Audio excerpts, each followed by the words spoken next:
The sun on Mars was different. It didn't shine like it did on Earth. It was weaker, softer, and it made the red dust glow in the sky like an endless sunset. Inside a tall glass tower in Mars Colony 1, everything was cold and clean. Robots moved quickly. Workers wore gray uniforms. No one smiled. No one laughed. They all worked in silence, afraid to be slow, afraid to make mistakes. At the top floor of the tower was the office of the most powerful man in the colony, Mr. Ron, the CEO of Starbridge Corporation. Mr. Ron was known for being serious. He didn't talk much. He didn't like jokes. He liked numbers, machines, and results. People said he once canceled a project just because someone used the wrong font in a report. That morning, he was standing near the large window in his office, looking down at the colony. His assistant, Bren, was reading updates aloud in a calm voice. Cargo from Earth arriving in 3 days. Power output from Solar Sector 9 is stable. Research lab completed testing. Suddenly, they both heard something strange. Knock, knock. A soft sound, not a message tone, not a system alert. It was a knock on the door. Mr. Rand turned, surprised. Who knocks? Bren blinked. I don't know, sir. No one ever does. Mr. Rand walked to the door himself and opened it. And there, she was, a little girl, no more than 4 years old. She wore a plain white shirt, too big for her. Her shoes were dusty. Her hair was wild, like she had run through the wind.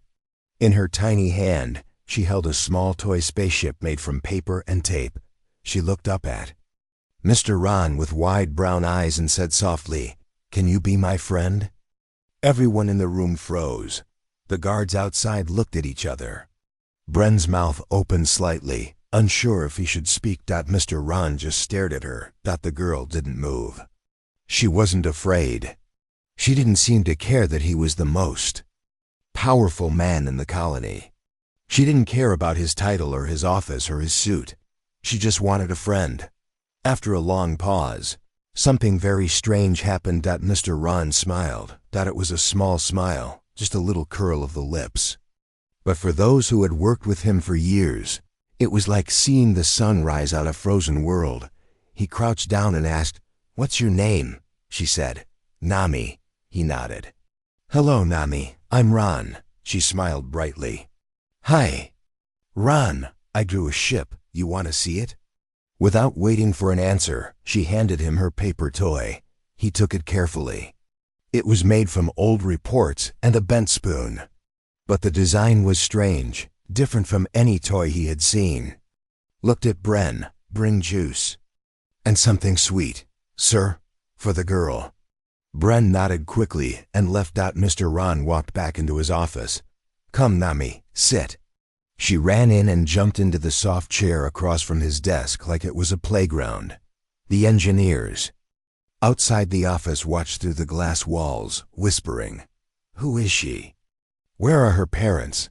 How did she get in?" Security quickly checked the cameras. Nami had entered the building through the east gate. A guard had seen her, but she had smiled at him and said she was going to see a friend. The guard had laughed. And let her in. Nobody stopped her. No alarms went off. Back inside, Nami was now talking non-stop. "I like stars. I saw one that blinked at me. I think it's a ship, not a star. Ships blink. Stars don't. I want to go up there one day. Do you go up there?" Mr. Ron listened. Really listened. He forgot about the reports, the deadlines, the meetings. He looked at this little girl and felt something he hadn't felt in years. Peace. I showed him her drawings. Some were scribbles, but a few had strange patterns. Circles, arrows, lines connecting in ways that made no sense at first glance. But something about them looked familiar. When Bren returned with the juice and a small cake, Nami clapped her hands in joy. "I love cake. Thank you, Ron." "No. One calls me that," Ron said. "I do," she replied simply. He didn't correct her. Later, after she left, escorted gently by a smiling guard. Mr. Ron sat alone with her paper ship in his hand.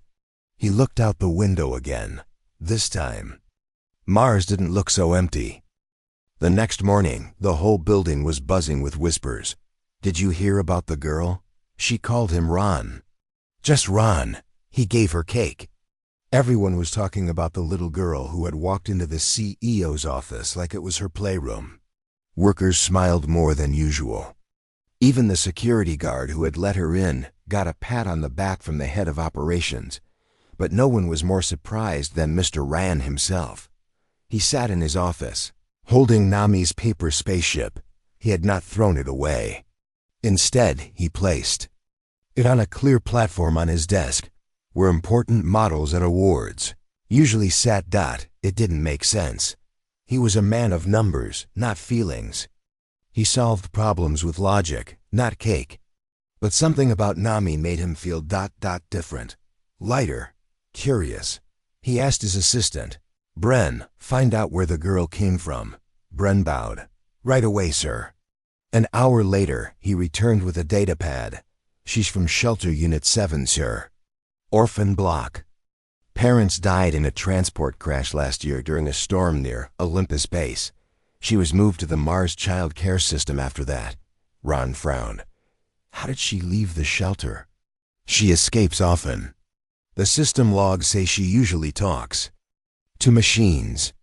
Sometimes she sneaks into tech labs and draws on their walls. Ron raised an eyebrow. Machines? Yes, sir. She speaks to them like they're her friends. He paused, then added, no one listens to her much. The staff thinks it's harmless. Just a child's way of coping. But Ron didn't think it was harmless. He remembered her drawings, the strange patterns, the designs, the arrows. There had been something familiar. He walked to his desk and picked up the paper spaceship again. He looked at its design, then called a technician from engineering. An hour later, the technician arrived, blinking nervously. You called for me, sir? Ran handed him the paper ship. Look at this. What does it remind you of? The man studied it, turning it slowly in his hands. After a long pause, he said, Sir, this looks like a piece of the X-Drive prototype. Ron narrowed his eyes. Impossible. That project was buried 30 years ago. Yes, sir, but the shape, especially the rear thrusters, it matches old blueprint tests.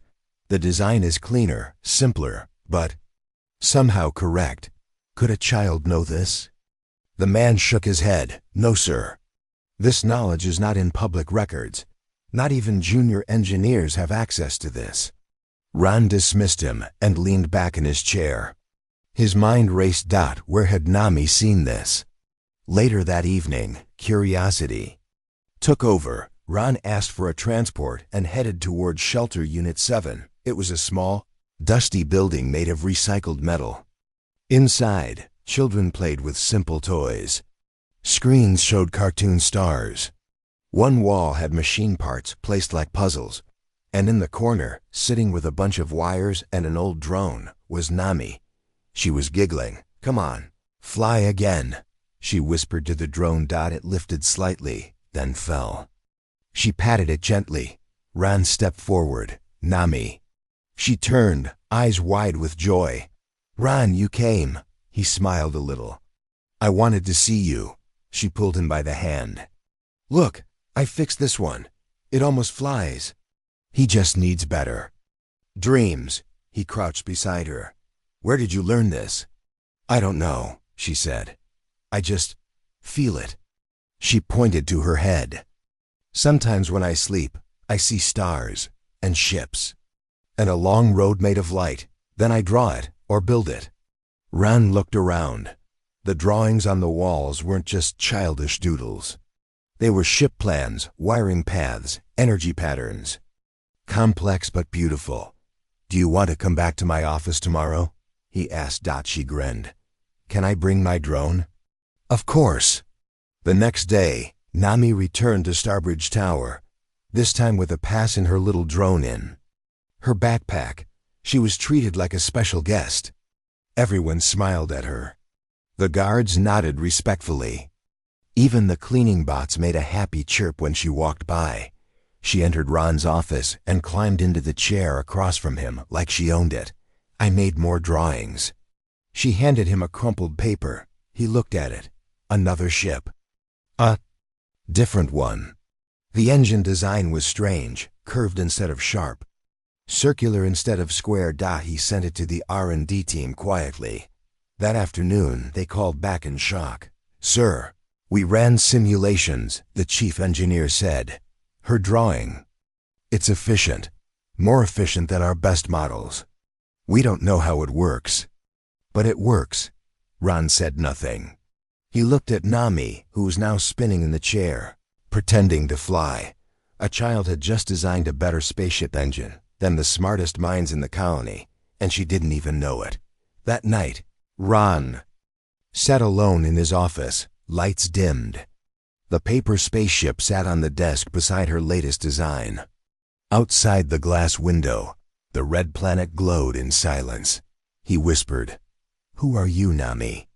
But deep down, he already knew. She wasn't just a lost child. She was something else. The next few days at Starbridge Tower felt different. The air wasn't as cold. People smiled more.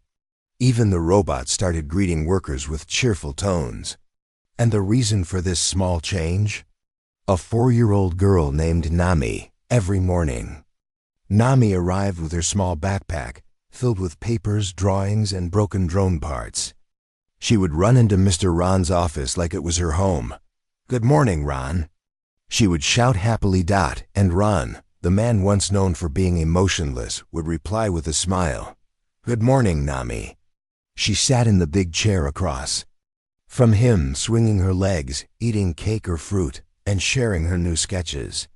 Most looked like simple scribbles. But once in a while, she would hand him something strange, something that seemed to hold meaning far beyond her age. One day, she gave him a folded paper with glowing stars and curved lines drawn in colorful pens. "This is the ship that rides the Skylight," she said seriously. Ron raised an eyebrow. "Skylight?" She nodded. "The one that doesn't break space. It sings to it, so it lets the ship pass." Ron carefully scanned the sketch and passed it to Bren. "Send this to the research team. Ask them to test the flow paths and energy." "Curve." Bren looked puzzled. "Sir, it's a child's drawing." "Do it," Ron said firmly. Later that night, the head of the research department called with disbelief in his voice. "Sir, her drawing shows a type of energy loop we've never used before. It reduces heat loss. If it's applied to real engines, we might finally break through the warp barrier." Ran leaned back in his chair, quiet. He looked at the wall where Nami's first paper ship still stood. Something inside him changed more with every passing day. This wasn't just luck. This girl knew things. But how? That same night, Ron couldn't sleep. He ordered the AI archive to collect every record connected to Nami's past, her birth files, school logs, and the transport crash that took her parents. He sat in the dim light, watching reports scroll past his eyes. Then he saw it. Her parents had been engineers. They were on a private research trip to a small Martian canyon, testing a communication signal found underground. Their notes mentioned strange signals, repeating codes that didn't match anything human-made. Most of the files were labeled Unexplained Technology, Frozen Project.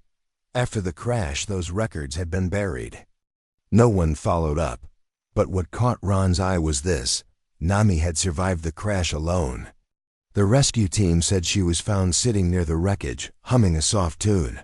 The strange part? Every drone and helper bot around her had rebooted, despite their damaged parts. One of them had even crawled over and shielded her from the wind. She's speaking to the machines. The report noted. Ran sat up straight. Could it be possible? The next day, he took Nami to the lab. She bounced inside, waving to the engineers like they were her old friends. "This place smells like sparks." She giggled. They led her to an old AI core, a round glass orb covered in dust. It was a failed project. Years ago, it was meant to connect human emotion with starship control, but it had never worked. The core had been shut down and stored away. Nami stepped toward it quietly. Then she placed both her hands on the glass and whispered something. Orb blinked, once, then again. Suddenly, lights lit up across the table. Screens came alive. Machines nearby made a gentle hum. And the orb began to pulse like a heartbeat. Everyone in the room stepped back. The core was working. "Hello," said a soft voice from the orb. Rand turned to his team. "Did anyone program this response?" "No, sir," said the lead tech. "It's impossible. The system's memory was wiped. This core was dead." Nami smiled and looked at Ron. "He was lonely," she said simply. "So I talked to him." The core's voice spoke again. "She speaks in code and in feeling. It is rare." Rand felt the weight of the moment. Nami didn't just understand machines. She could connect with them, not like a programmer, not like a scientist, but like a friend. After that day, everything moved quickly. Rand called a secret meeting with his top engineers. He brought them into a new lab, quiet, private, and far from the main tower. Inside, Nami sat at a round table, crayons in one hand, drawing something that looked like a glowing loop. "This," she said, "is how you travel without hurting." The stars, the team called it the Light Thread Engine. A design based on her ideas, her dreams, and her strange understanding of energy flow. They began building a model with her sitting beside them every day. She didn't give exact instructions. She used simple words. "Make it soft here. It has to breathe. This part needs to hum like singing water." At first, it sounded silly. But every suggestion led to a breakthrough. Her hum like water translated to frequency balancing. Her breathe idea fixed a cooling error they had struggled with for years. She was guiding them in her own way, with pure intuition. One night, Rand walked Nami back to the shelter himself. The sky above was full of stars, tiny but bright. "Where do you see all this, Nami?" he asked. She pointed up. "In my dreams. But I don't think they're dreams. I think someone is showing me." "Who?" "I don't know," she said. "But they feel kind." Rand was quiet. He realized that the girl who had walked into his life asking for a friend might be the very key to humanity's future, and maybe even something more. Inside a hidden research lab below Starbridge Tower, something amazing was being built. The Light Thread Engine, a warp drive model inspired by a 4-year-old girl's drawings, was finally taking shape. Every day, engineers worked with full focus. But this wasn't normal work. It wasn't about numbers or orders. It was about something more: hope, excitement, and something that felt almost magical. In the middle of it all sat Mamie, the little girl who had changed everything. She would sit on a cushion, her legs crossed, her small hands holding a paper or toy part. She didn't use big words. She didn't draw perfect lines. But when she spoke, people listened. "Don't make that part sharp," she said one day, pointing to a metal plate. "Why not?"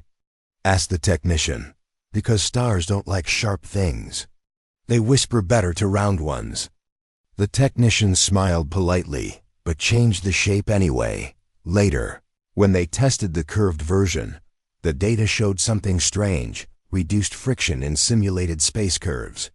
Somehow her whispers made real sense in science. Another day, she looked at the energy module and said, "This part needs to rest sometimes." They added a low-energy pause cycle based on her idea. The system became more stable than anything they had ever built. Mr. Ron, the CEO, watched all of this quietly from behind a glass panel. He didn't speak often in the lab. He let Nami lead. He trusted her now more than any adult engineer. But not everyone was happy. In the upper floors of Starbridge, the board of directors met behind closed doors. They were the ones who managed the company's profits, deals, and power, and they were worried. A man named Drell, head of finance, slammed a tablet on the table. He's using company funds to follow a child's dreams. This project is a waste.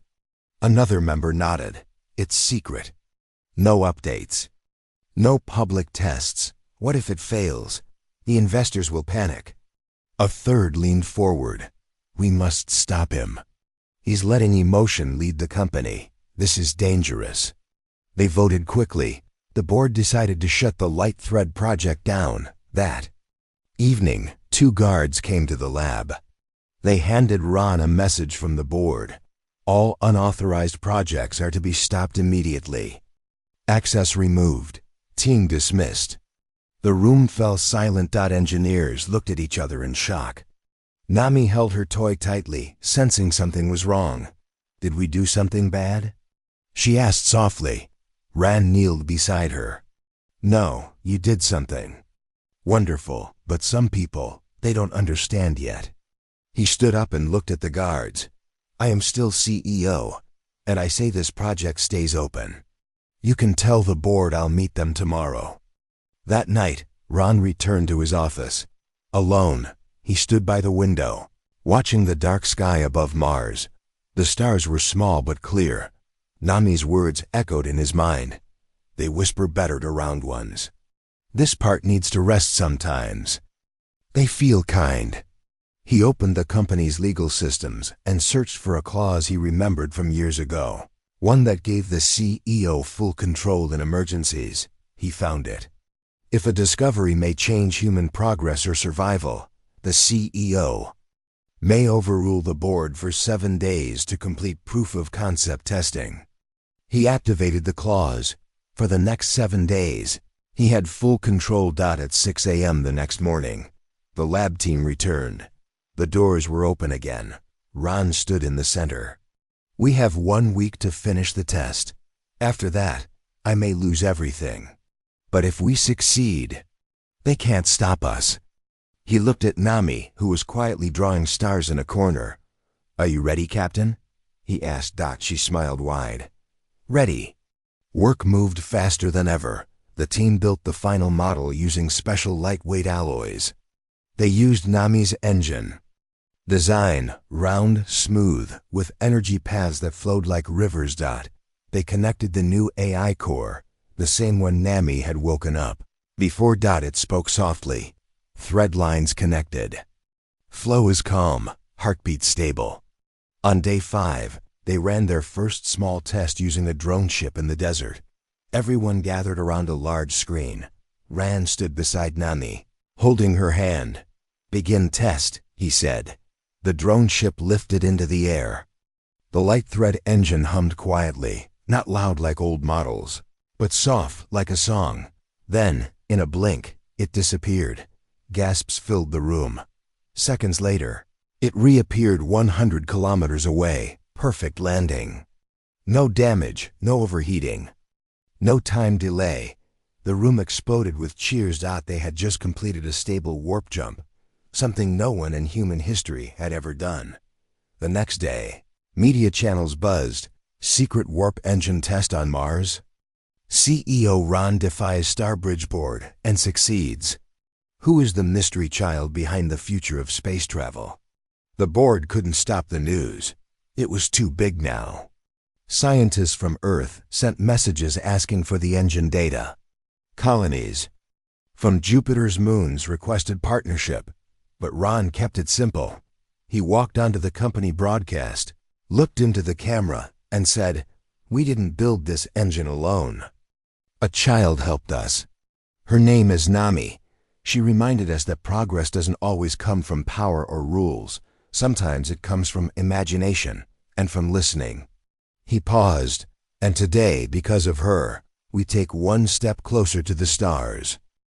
The light thread engine was no longer just a dream.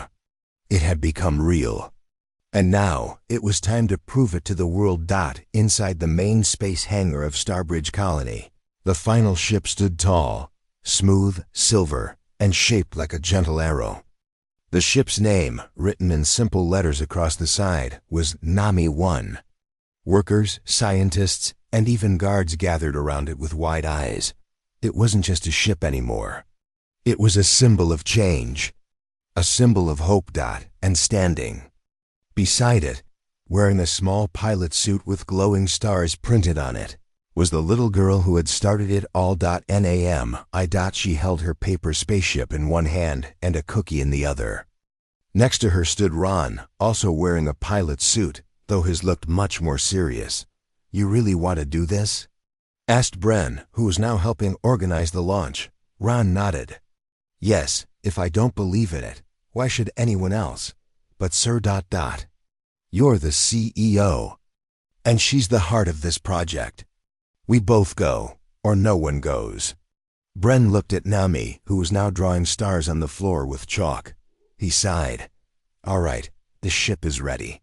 Inside the ship, everything was quiet. The lights were soft. The AI voice, the same one Nami had woken up, greeted them gently. "Welcome, friends. Systems are calm. Thread lines are breathing." Nami climbed into the small co-pilot seat and put on her headset, which was too big for her but looked adorable. Rand sat beside her in the main chair. He looked at her and asked, "Where should we go?" She pointed toward the stars. "There, near the blinking one. I think they're waiting." Rand smiled and nodded. "Then let's fly."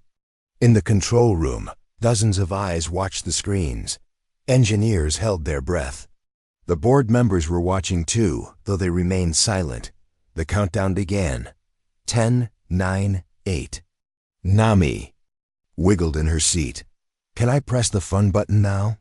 Ron chuckled. "Wait for 1, 3, 2, 1. Now." She asked. "Now." She pressed the button. A soft hum filled the ship. Lights swirled around them. The engines didn't roar like old rockets. They sang, a deep, peaceful tune like wind passing through trees. Then, in a blink, the stars outside stretched, and the ship disappeared. Silence. In the control room, everyone stared at the empty screen. No signal, no sound. Seconds passed. Then a minute. People began to worry. Did it fail? Where did they go? But just as panic started to rise, the screen flickered. A new image appeared. The ship was floating near Jupiter. Giant orange and white clouds swirled in the background. Gasps echoed across the room. They did it. Impossible. 50 minutes across space in 1 second. Data rushed in. The engine's core was stable. Temperature perfect. Energy levels steady. No sign of damage. And then Ron's voice came through. "This is Nami 1. We have completed our test. The light thread engine is real. And we are safe." Laughter, cheers, and even a few happy tears filled the room. Inside the ship, Nami pressed her face to the window. "Wow, it's so big," she whispered. Looking at Jupiter. She turned to Ron. "Can we go farther next time?" He laughed. "Let's finish this trip first," she giggled. "Okay, but I want to see the blue one next." "The blue star?" She nodded. "It smiles in my dreams." Ron didn't question her anymore. Her dreams had already changed everything. They returned just as smoothly as they had left. The ship slipped back into Mars orbit like a leaf on water. The landing was soft. Perfect. When the doors opened, the crowd outside clapped and shouted. Reporters recorded the moment. Scientists ran forward with scanners. Children waved small paper. Ships in the air, copying Nami's original toy. Ron stepped out first, then Nami followed, waving both hands happily. A reporter asked, "Mr. Ron, how did this happen?" He looked down at Nami and said, "She knocked on my door and asked to be my friend. I said yes. That's how it started." Later that night, in a live broadcast sent across Earth, the Moon, Mars, and the outer colonies, Ron stood on a small stage with Nami beside him. He said, "Today, we crossed a line humans thought could not be crossed. Not with power, not with wealth, but with imagination. And with the voice of a child." He continued, "Nami didn't give us numbers. She gave us dreams, and returned those dreams into reality. Because we listened. He looked into the camera. If we want to move forward, we must remember, progress doesn't always come from the loudest voice in the room. Sometimes, it comes from the smallest one. Nami leaned into the mic and added, "Thank you for listening to me." The broadcast ended with the sound of people clapping across the world. That night, in her small room, Nami held her toy ship close. Ran sat beside her, watching her fall.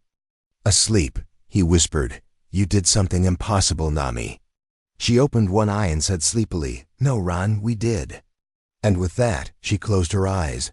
Outside, in the deep sky of Mars, stars twinkled like they were smiling. After the success of the Nami 1 test flight, the world changed. Every news channel, from Earth to Saturn's moons, talked about the little girl who helped build the first real warp engine. Her smiling face, tiny hands, and bright eyes became a symbol of a new future. Children started drawing their own ships. Schools played recordings of her voice. People made paper models that looked like her original toy spaceship. But while the world celebrated, Mr. Ron had something else on his mind. He couldn't stop thinking about Nami's words. They whisper better to round ones. The blue star smiles in my dreams. They're waiting. How did a 4-year-old know things even top scientists didn't? Was she just gifted? Or was something deeper happening? Ron ordered a full scan of the crash site where Nami's parents had died. He also requested logs from the rescue team that found her. The reports arrived 2 days later. Most of it matched what he already knew. Her parents were engineers who had been studying strange signals in the Martian canyon. Their rover crashed during a magnetic storm. Nami survived, sitting near the broken ship, untouched. But one sentence caught his eye. The girl was found in a strange circle of light. Around her, damaged drones had powered on. One of them called her Key. Key? Ron repeated aloud. Why would it call her that? He checked again. The drone in the report was very old. It had been damaged badly, its memory half wiped. But when they tried to reset it, it refused. It had stored a simple message. She holds the map. She is the key. Ran went deeper into the archives. He found something unexpected. Before the crash, Nami's parents had been studying a non-human artifact, a small silent device buried deep underground. It looked like a stone, but machines couldn't scan. It gave off no energy, no heat, nothing. Until the night of the crash. That night, the device had blinked once. Just once. Then the crash happened. Ran leaned back in his chair. What if that artifact wasn't dead? What if it had activated and Nami was somehow touched by it? He needed answers. Real ones. That evening, he brought Nami to the Star Bridge medical lab. He didn't tell her everything. He just said it was a space checkup. She smiled. Okay, but I want a strawberry juice after. The scans began. Heart, lungs, brain, all normal. But when the scanner reached deeper into her brain structure, the doctor gasped. Nanosignals, small, extremely advanced, not man-made. What do you mean? Ran asked. There's something inside her brain, sir. Not harmful, not metal. It's like light threads, soft, moving lines, like a network. Can it be removed? No, the doctor said. And we shouldn't try. It's not damaging her. It's helping her. Boosting parts of her brain we barely understand. Nami, sitting nearby, swung her legs and said, It talks to me in dreams. It shows me how stars breathe. Ron's voice was soft. Do you know what it is? She nodded slowly. I think. It's a friend. That night, Ron contacted one of the few people he trusted completely, Dr. Anila, an expert in alien signals, now living on Europa Station. He shared the scans, the old drone's message, and Nami's drawings. Anila called back within an hour, her voice full of shock. Ron, do you know what you've found? No, tell me. That artifact, it's not a machine, it's a seed. A star seed. What's that? We don't fully know. But theories say these seeds were left across the galaxy by ancient life forms, not to conquer or control, but to connect, to teach, to prepare young minds. So you're saying it chose her? Yes, Anila said. Her brain was open, curious, pure, so it connected. She's not being controlled, she's being guided. She's learning things we don't even have names for yet. Ron stared at the screen. And the ships? She's not copying old tech, Ron. She's creating new knowledge, blending what she sees in her mind with human ideas. That's why her designs work. What should we do? Anila's answer was simple: protect her. The next morning, Ron walked with Nami through the colony garden. It was quiet. Only the soft hum of wind machines filled the air. He stopped beside a growing blue flower and sat down. Nami, do you remember the crash? She looked at the sky. A little. It was loud. But then, everything was quiet. I wasn't scared. What happened after? She closed her eyes. A light came. It didn't speak in words. It just showed me things, shapes, sounds, a path made of stars. And you followed it? She nodded. It felt kind, like it wanted me to share. He looked at her, so small and calm, yet so wise. You're very special, Nami. She smiled. So are you. You listened. News of Nami's gift began to spread slowly, but Ron kept most details private. Only a few people knew the full truth. The public only knew that Nami was deeply talented and had a unique way of thinking. Ron didn't want the world to turn her into a test subject or a tool. She was more than that. She was a bridge between what humans were and what they could become. In the weeks that followed, Nami continued helping build better ships, engines, and energy systems. She spoke kindly to machines. They responded better to her than any programmer. One day, she looked up from her sketch and said, I think we'll see them soon. Ron asked, who? She pointed toward the sky. The ones who planted the stars. Ron didn't ask more. He knew the future was coming fast. And because of Nami, humanity was ready. The sky above Mars was calm. A soft golden glow touched the colony towers as the sun set behind the red hills. But deep in space, far beyond the moons, something had changed. Signals, lights, shapes that didn't match any ship. They had started appearing 2 days ago, gentle pulses across the void. Not attacks, not warnings, just greetings. And Nami had felt it first. She was in the garden when it happened. Her hands touched the soil as she hummed a small tune, her toy ship resting nearby. Suddenly, she looked up at the sky and smiled. They're here, she whispered. Inside Starbridge Tower, the sensors picked it up seconds later. Unidentified objects entering the solar system, not fast, not hidden, just moving with purpose. Ron stood in the command room, eyes locked on the screen. Can we make contact? He asked. The communication officer replied, Sir, we're already receiving something. A soft tone filled the room. It wasn't a voice, it was music, calm, flowing, like waves in the stars. No code. No threats, just peace. Ron called for Nami. She entered the control room, holding her drawing book and a juice box. She looked at the screen, then pointed. That one. That's the one from my dream. It smiles. Ron kneeled beside her.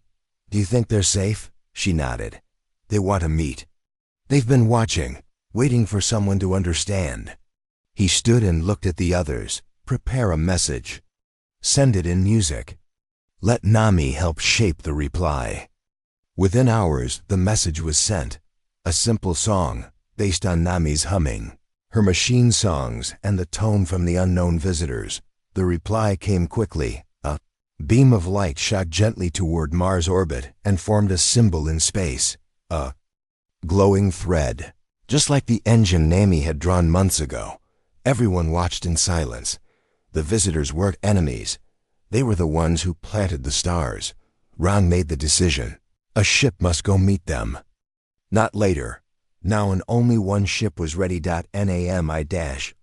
The next day, the crew stood near the ship. It had been updated with stronger shields, longer range scanners, and Nami's newest designs. Ran wore his pilot suit again. So did Nami. People across the colony watched. Screens showed her waving, smiling. Children cheered. Adults stood with hands over their hearts. The world had changed because of her. And now, she was leading them into the unknown. Inside the ship, everything felt calm. The eye spoke gently. Welcome, friends. Destination received. Path is safe. Ron looked at Nami. Are you ready? She gave a small thumbs up. Let's go meet them. He smiled. Then jump. She pressed the button. The ship slipped into warp like a whisper in water. When they arrived, the sky was different. Not black, but filled with soft blue light, like an ocean floating in the stars. And there, in front of them, was a shape, not a ship, not a planet, a structure made of light, round, spiraling, with bridges between stars. It glowed like it was alive. Nami stared at it in wonder. I remember this, she said softly. From my dreams. A signal came in, not words, but images, pictures, memories. They showed seeds being dropped across galaxies. Each seed waited patiently until a mind, pure and kind, connected with it. And then that mind would grow the path. Nami had been chosen. Not because she was powerful, but because she was gentle. Curious, open-hearted, Ran received the same images. He stood quietly, humbled. They weren't here to take over. They were here to share. Inside the glowing structure, a doorway opened. Nami held Ran's hand and said, Can we go in? He nodded. Yes, together. They stepped into the light. The inside was filled with floating shapes, moving gently like music. No chairs, no machines. Just energy, thought, peace. And then, from the center, a shape appeared. It wasn't scary. It had no face. Just a soft glow and long arms of flowing light. It didn't speak, but Nami laughed and said, Hello. The light moved closer. She stepped forward, unafraid. The being touched her head gently, and her drawings floated around her. Paper ships, engine loops, and stars made of crayons. Ron saw it too, all the pieces of Nami's work being honored. Then, the being turned toward him and shared one final vision, a future where humans walked among the stars, not with weapons, but with wonder. When Nami and Ron returned, the world listened. They shared the message. The galaxy was open now. The path was ready. But only those who walked with care, with kindness, and with curiosity would be welcomed. And so, Earth, Mars, and the colonies joined together to build peaceful ships based on the light thread engine they called the New Fleet, the Dreamline. And Nami? She became the youngest ambassador in human history, not because of her power, but because of her heart. Years later, when Nami turned 10, she stood at the same door where she had once knocked. Ron opened it. She smiled and said, Can we still be friends? He laughed and hugged her. Always.